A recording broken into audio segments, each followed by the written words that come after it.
Well, good morning, everyone. It's day number 2 from our staycation in Soldotna. It is going to be a beautiful day. We don't know what we're going to do first, but I think we're going to go get coffee. I think that's the number 1 thing on the agenda. No one out fishing out there. We're going to go check some other places to see if people are fishing. If there's no one fishing here, it's probably not a good fishing hole. So we normally fish up the Russian. So I've never really fished in Soldotna. So we're just gonna drive around, try to check out where everyone else fishes. And yeah. So here in this river, there's big deep holes, and that's where you want to fish. You don't want to fish where it's shallow or you're not going to catch anything. So the fish will hold up in those holes, and it will flip a fly in the river, and hopefully catch some stuff. Alrighty, well, we'll bring you in once we get some coffee. Alright, so we got coffee. We stopped off at a place just to snoop around. We've got some cups. I don't know if, well, my wife's gonna grab them. So these cups are super cool. I don't know if you guys have seen them down there. I'm sure you guys have. But they're silicone. They're dishwasher safe. They're reusable. You first got them at Bubba Gumps. Yeah, Bubba Gumps, yeah. But, yeah. But then they have the lids. We haven't found the lids before. But that's pretty cool. So you can put your bamboo straw or your stainless steel reusable straw in there. And then it has a sippy port. So, you know, yeah, sippy port. But we've done a couple geocaches. We've never geocached here. We usually just drive through. So, but it's a beautiful day. Beautiful day. B-E-A. Beautiful day. So, anyways, we'll bring in whenever.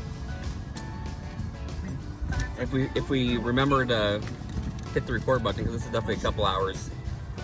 Oh, that's a beat. That's a big old one. That was in an area that I did not want to be stinking me.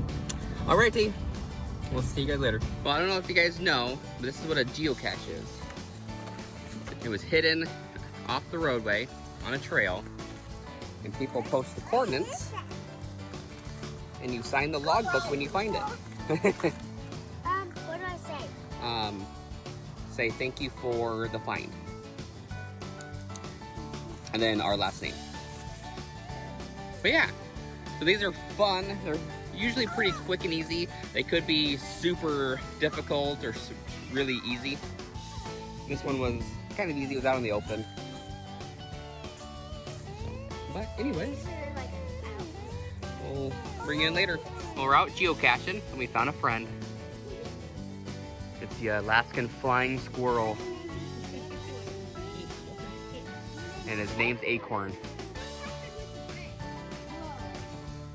Watch out, they bite.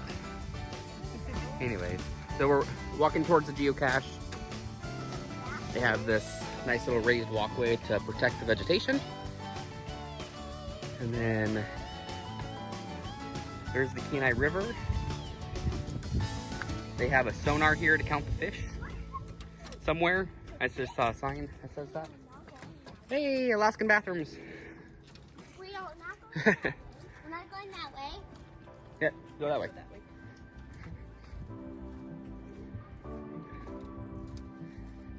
It's still a beautiful day. So that's where we're at. Don't ask me how to pronounce that. Oh, nope, I'm just walking. All right, let's crazy girls. Yeah, I know. Alrighty, we're gonna go brave the mosquitoes and try to find this cache. Well, here's a bird's eye view of the Kenai River.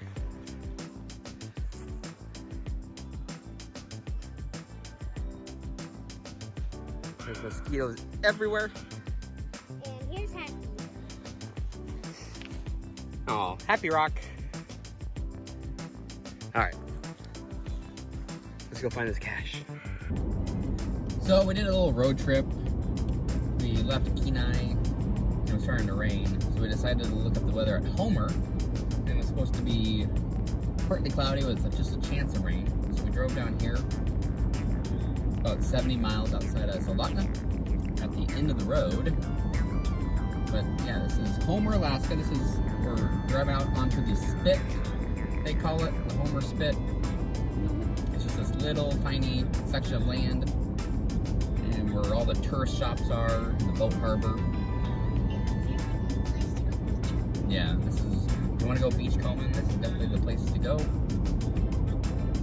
Tide is almost at high tide right now, so it should start to go out here shortly. We can go find some beach treasures. Yeah, and this is one of the greatest places to go halibut fishing. You don't have to go out very far, and the water is pretty calm down here. It's protected by a little thingamajig peninsula, I guess. If you guys watch Geocache, this is where the Time Bandit, his home port is. The Cornelia Marie. So maybe they're in the harbor. It's not crab season, so they might be in the harbor if they're not out salmon tendering. We'll have to see. That'd be awesome. Yeah, if they're there, we'll definitely take a video of it.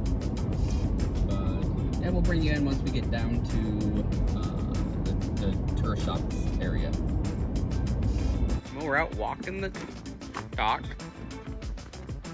trying to find us a sea otter, and maybe find our dream boat. Don't mind my unsteady camera. The dock is moving. Some eagles flying around. There's a couple big boats over there. Some crab boats. Yeah, well, there's more than one eagle. But the seagull, Alaska's second state bird. They're not the most annoying bird. The Abigail bird. The Esther bird. Anyways, no wind. It's a balmy 30 or a 57. Oh, is it a fishy?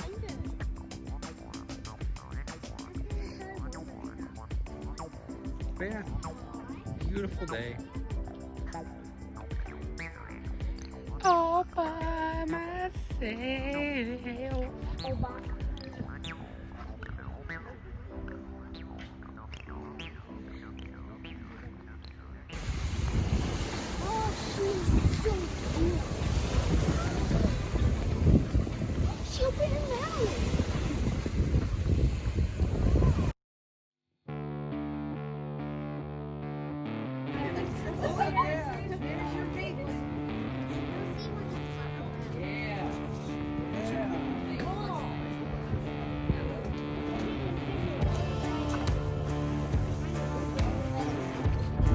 Hey everyone, it's day 3 of our road trip, and it's go home day.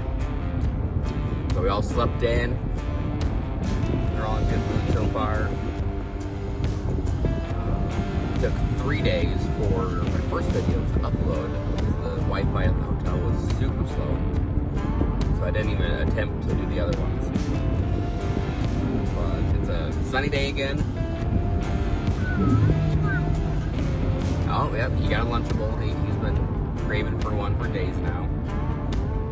And he ate one the other day and didn't eat all of it after having a fit for like 4 hours. But if you have kids, that's par for the course. Okay. Anyways, so it's a nice sunny day. We'll get some video of this direction. And, yeah. Alright, are you guys ready?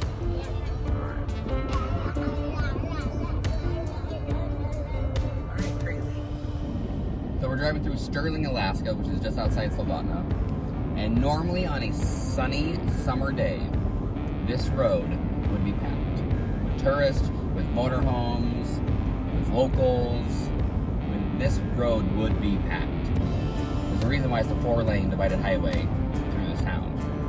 And there's no one. It's a ghost town. The stores don't have anyone. And that's literally what's happening to tourism up here because of this whole Rona thing. Like, literally no one is out. It's kind of eerie traveling down here in the summertime and there's no traffic. I mean, we haven't even passed a motorhome. And normally this thing is just lined with rental motorhomes. Because people come up and spend weeks and just drive around the state. But there is no. I mean, granted, it is a Monday and we're driving this direction, but normally people will take a 3-day weekend to go fishing, or a 4-day weekend, whatever. And usually people wait until Monday to drive home so they don't get stuck with traffic. So, anyways, it's kind of scary up here just because there's no one here. But yeah. Alrighty, well, enough of my rant. We'll show you some scenery. Hey everyone. So we went through the burn that we showed you on the first video, and we didn't remember the name of the fire. It's the Swan Lake fire. You can look it up. It was pretty intense. Just Google like Swan Lake fire, Sterling Highway, and people have posted videos of what it was like in the middle of the night, which usually down south at night the fires will kind of recover. The RH levels will get higher, and then the fires will die down until it heats up back in the day. But up here, it was so dry that the RH levels never recovered. And so it was intense burn day and night, basically all summer. And this area is just before the Russian River, but this is the start of the Geocache National Forest. But normally, in any normal year, this part would not have burned because it's so rainy. But it definitely did. I think the fire got within a mile of Cooper Landing, which if it would have got within a mile of Cooper Landing in the middle of the summer, not towards the end of the summer, they probably wouldn't have stopped it.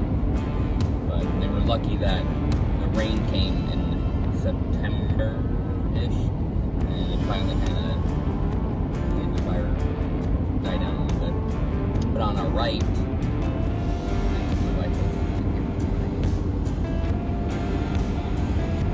so over there, I mean, the fire went all the way over that little knoll there to the Kenai River, and then it crossed it and was over went up the side of the mountains over there.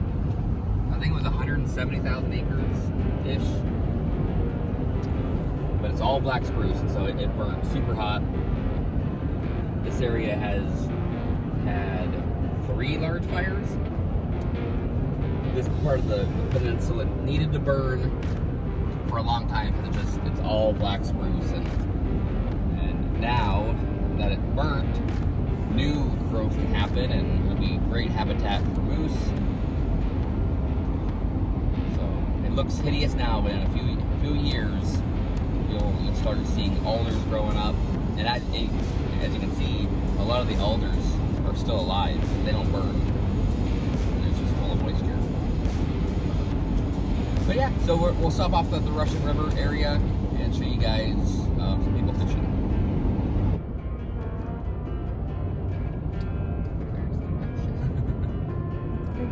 I know. You can see the combat fishermen out there. They call them combat fishermen because they'll literally be shoulder to shoulder and like 2 deep and flipping their flies out there. And when someone catches a fish, no one moves. So you have to horse the fish in, and it's stupid. It's so dumb. This is where all the fishermen are up here, because the early run is more upper Kenai than lower Kenai. most of these fish will go right to the Russian River. There's 2 runs of reds up here, the first run and the second run. The second run goes into all the other streams, including the Russian, but it's a lot larger. They get hundreds of thousands of reds that come up the river in 1 year. They got like 1 million reds that went up the river, which is insane. They had like 100,000 fish in 1 day past the weir. But anyways,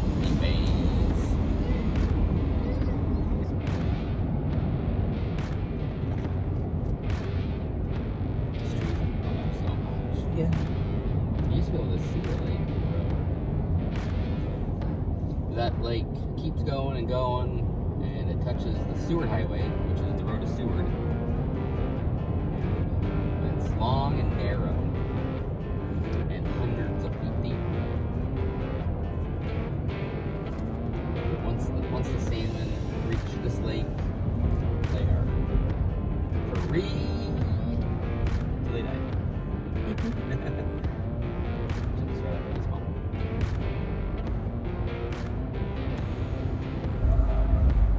So we tried to get you a picture of the Kenai Lake. Trees are really growing up there. You used to be able to see the entire lake from the road. There's really no good lookout either. So, anyways, we're outside of there. We're almost to the Y. Still beautiful weather. We got Darth Scythius back there with her cheese puffs.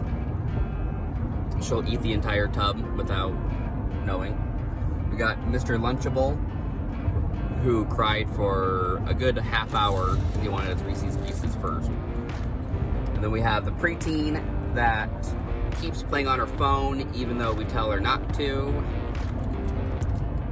Yeah. Look at that face. That is the preteen face right there. If there was one, that was the preteen face. So, I'm almost half tempted to drive to Seward, but I don't know. I don't know if we will. It's noon. I don't think we will. There's really nothing there. Sea Life Center's there, but it's kind of expensive. I think Wednesday it's free for Alaskans. But Seward's an entire day in itself, basically. Because if we go there, we want to do a glacier tour. So, anyways. Just waiting for the internet service to come back so we can play some more music and rock out. Do some lip syncing. Some driver chair dancing. I don't think that came out right. Car karaoke. There we go. Well, alrighty. Alrighty, we'll bring you in when we find something else. So we passed Summit Lake. We're heading down the mountain, or down the pass now. This is Canyon Creek to our right. No, way down there. And this is the most profitable, the biggest gold deposit on the Kenai Peninsula. And years ago when I was in high school, we used to go to Mills Creek, which that was where all the gold came from. And we did pretty good on that creek. There's claims up and down this whole valley, all the way up the mountainside. Way back in the day, they used to use big water cannons to funnel a slurry down to a sluice box. But this area, there's basically gold everywhere, but it's just all claimed up. Yeah, a little gold fact for you guys.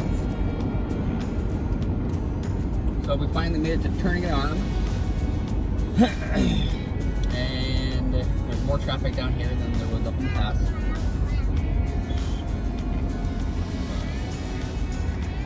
Yeah, if you ever come up, there's a train trip that goes from Anchorage to Seward, and it's 6 hours long, which if you're driving, it only takes like, if you're driving slow, like 3 hours. Not even 3 hours. It's only like 90 miles, like an hour and a half, 2 hours. But the train trip is 6 hours, but it is the most beautiful train trip you will ever take. Because on our first video when we're showing you that picture of Portage, or that video of Portage, it continues through that valley, not the Portage Valley, but the valley right next to it, where the road doesn't go, and it's beautiful back there. There's another glacier back there that they go right up against, and you go through the mountains, and it's pretty cool. It's pretty cool. But earlier in the year, this road would be lined with people fishing for hooligan, which is kind of like a sardine, very oily fish. They use nets and they scoop them up. It's still a nice day out, which is really nice. Yeah.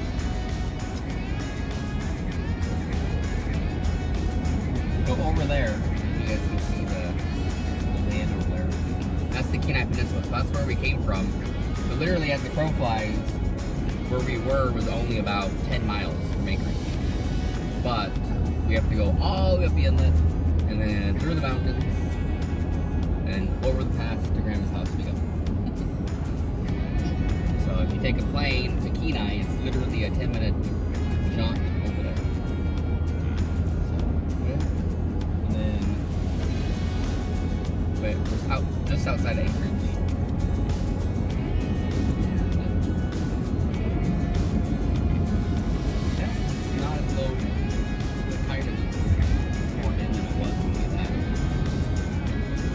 Out there in the distance, let's see if I can zoom in real quick. You can see a sleeping lady there. So it's an old wives' tale up here that one of the native women, that's where she laid to rest.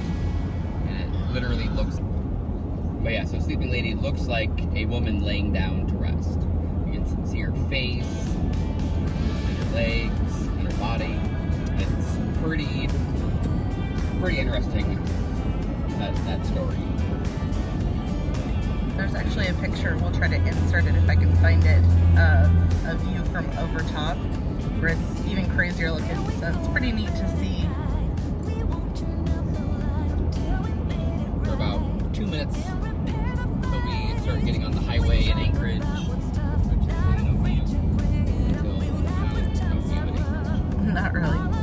This is Potter's Marsh that we're coming up to. There's a nice little nature trail to come walk out here. During the spring, you can come out here, and there's normally baby ducks and baby swans out here. You can also see the salmon coming up and see the life cycle of the salmon. There'll be babies up in here. You'll see the older ones up in here dying.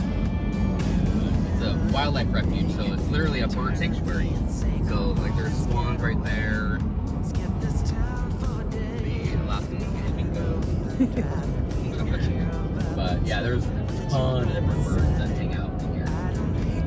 From time to time, there'll be moose out here and even bears. Like to hang out and veg on whatever's out here. Pretty neat area. Birds definitely love it. We'll bring you back in to do a sign off when we get back out to our house.